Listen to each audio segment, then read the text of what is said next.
নারী বিশ্বকাপ বাছাইয়ে নিজেদের প্রথম ৩ ম্যাচের সবকটিতেই জিতেছিল বাংলাদেশ নারী দল। আর আজ ওয়েস্ট ইন্ডিজ নারী দলকে হারাতে পারলে বিশ্বকাপের টিকিট পেত টাইগ্রেসরা। তবে চতুর্থ ম্যাচে এসে ব্যর্থ নিগার সুলতানা জ্যোতির দল।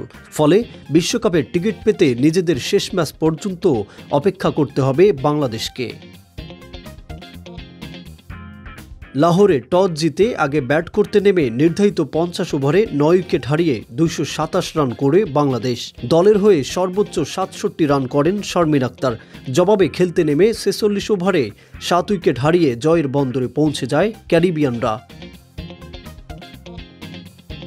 অল্প পুঁজি নিয়ে বোলিংয়ে বাংলাদেশের শুরুটা প্রত্যাশামতো হয়নি। ওয়েস্ট ইন্ডিজের নিয়মিত ওপেনার হাইলি ম্যাথিউস শুরুতে ব্যাট করার মতো পরিস্থিতিতে না থাকায় এদিন ইনিংস ওপেন করেন কিয়ানা জোসেফ ও জায়দা জেমস। জায়দা ৯ রান করে সাজঘরে ফিরলে ভাঙে ২৬ রানের উদ্বোধনী জুটি। তাকে বোল্ড করেন জান্নাতুল ফেরদৌস। আরেক ওপেনার কিয়ানা দুর্দান্ত শুরু এনে দেন দলকে।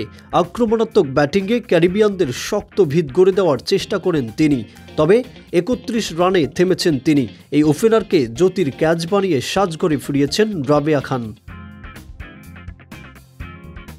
ইনিংসের ১৭তম ওভারে প্রথমবার আক্রমণে এসেই ব্রেক থ্রু দিয়েছেন ফাহিমা খাতুন। ২৪ রান করা সেইমেন ক্যাম্পবেলকে লেগ রিফাদের ফাঁদে ফেলেছেন এই লেগি। ৭৪ রানে তৃতীয় উইকেটের পতনের পর চতুর্থ উইকেট জুটিতে বাংলাদেশকে দূরে ঠেলে দিচ্ছিলেন হাইলি ম্যাথিউস ও স্টেফানি টেইলর। চতুর্থ উইকেটে দুজনে মিলে ৬৬ রান যোগ করেন।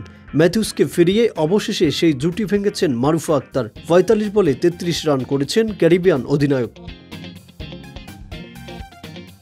১ ওভার পর আবারও ক্যারিবিয়ান শিবিরে আঘাত হানেন মারুফা। এবার তার শিকার আরেক সেট ব্যাটার টেইলর। ফিরতে ক্যাচ দিয়ে ফেরা টেইলরের ব্যাট থেকে এসেছে ৫১ বলে ৩৬ রান। পরপর নিজের ২ ওভারে ২ উইকেট নিয়ে বাংলাদেশকে ম্যাচে ফেরান মারুফা। কিন্তু এরপর ষষ্ঠ উইকেট জুটিতে আবারও ম্যাচের মোড় ঘুরিয়ে দেন ক্যারিবিয়ানরা। বিশেষ করে সিহনেল হেনরি তার ৪৮ বলে অপরাজিত ৫১ রানের ইনিংসে ম্যাচ থেকে ছিটকে যায় বাংলাদেশ। এছাড়া ১০ বলে ১১ রান করে শেষ দিকে তাকে যোগ্য সঙ্গ দিয়েছেন এলিয়া অ্যালেন।